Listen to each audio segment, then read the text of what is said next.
আসসালামু আলাইকুম। আজকে আপনাদেরকে দেখাবো সকালের নাস্তা বাচ্চাদের জন্য কিভাবে বানাবেন।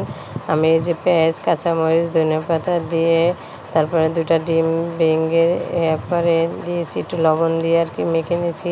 তারপরে পাউরুটির উপরে ডিমের মিশ্রণ দিয়ে ফ্রাই প্যানে দিয়েছি।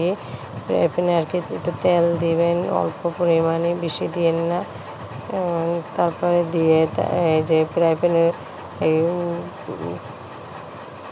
পাউরুটির উপরে আর কি মিশ্রণ 1 চামচের মতন নিয়ে তারপরে এই মিশ্রণটা পুরো পাউরুটির উপরে ছড়িয়ে দিয়েছি। দেওয়ার পরে আর কি আমি যে পাউরুটিটা এখন উল্টে দিতেছি, যে দিয়েছি, উল্টে দিয়ে তারপরে আর কি এই যে উপরের কালারটা যেরকম আসছে এরকম রেখে এই যে আমার পাউরুটিগুলো ভেজে নিয়েছি।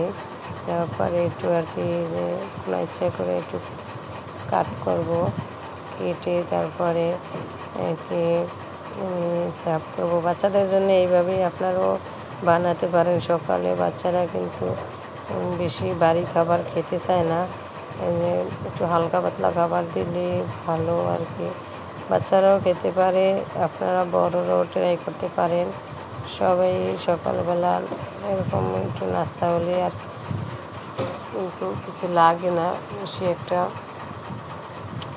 সবাই আর কি হালকা পাতলা সকালে খেতে চায়। এই যে আমার নাস্তা রেডি, এই তো।